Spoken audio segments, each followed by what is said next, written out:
putsiro naman tayo mga idol. Agad na po akong bumili dito sa aming bayan ng gawas ng kalabaw.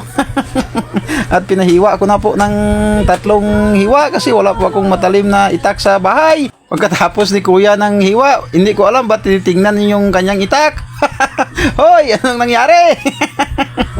At agad ko na pong inugasan yan mga idol. At isalang na po natin sa ating malalaking kaldero. At naglagay lang po ako ng tubig dyan. Ganyan lang po ang pagluto ng putsiro at saka bitsen. Hintayin nyo lang po na gumulo dyan. Pag gumulo na po, kunin nyo po yung mga nakadikit na mga sibo dyan sa gilid kasi malangsa po yan. At sa mga lumulutang na sibo, kunin nyo yan. Tinakpan ko yan kanina, hindi ko na pinakita at agad na nating binuksan. At may sibo pa rin nga nakadikit sa kanyang paligid ng ating malaking kaldero. Kunin pa rin natin yan. Kasi malangsa po yan. At naglagay na po ako ng pamintang buo at saka pamintang durog. Ganyan lang ako magluto ng putsiro. At naglagay ako ng isang nor beef. At maglagay lang po ako ng asin. Malambot na po yung karne natin mga idol. Kasi mga 2 oras ko pinakuluan dyan. At naglagay lang ako ng luya, sibuyas. Tingnan nyo po mga idol, oh, sobrang taba niya. At takpan muna natin at saka buksan na naman paglipas ng 5 minutes. At naglagay na po ako ng banana na hinog. Kasi yan po ang nagpasarap sa ating putsiro at saka sitaw. Hindi ko naman pinutol yung ibang sitaw.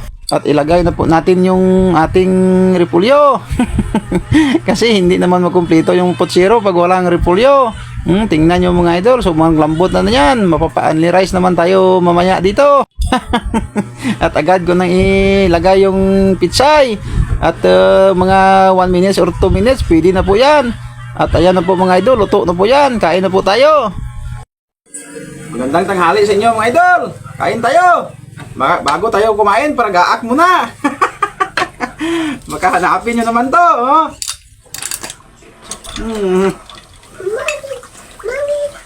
Nasa 11:30 pa lang to ng tanghali.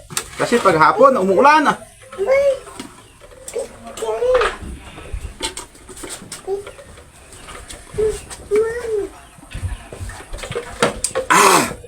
Kampiyon!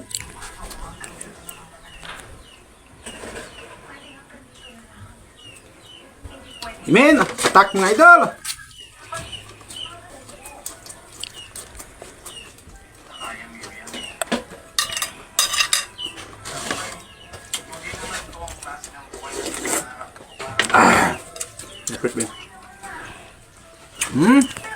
Nakakataka mga idol.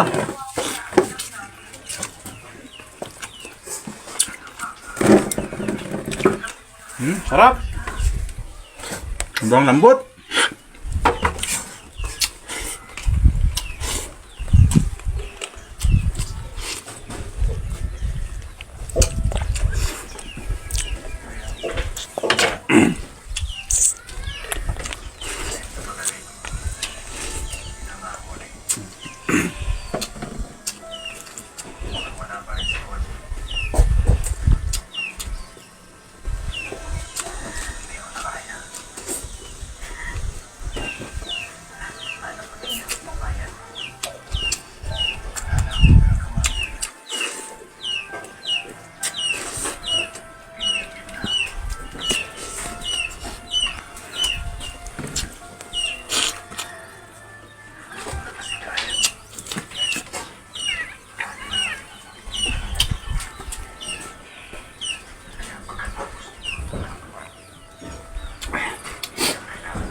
Sobrang sarap.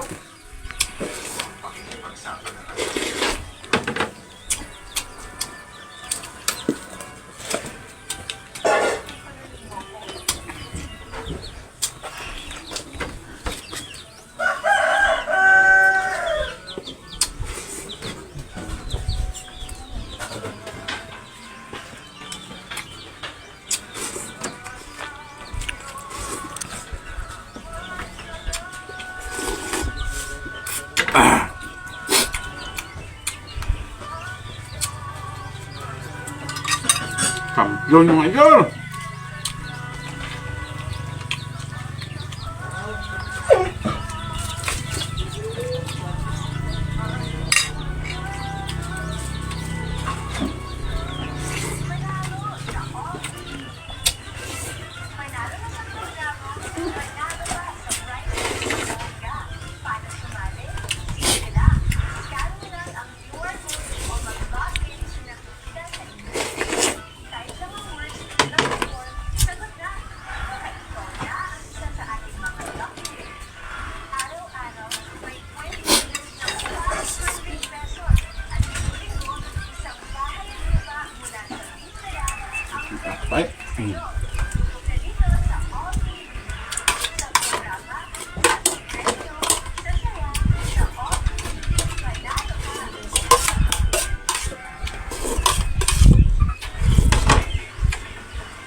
Busog na pa po mga idol. May kasabihan, pag hindi mo maubos, huwag mong pilitin. Bye-bye!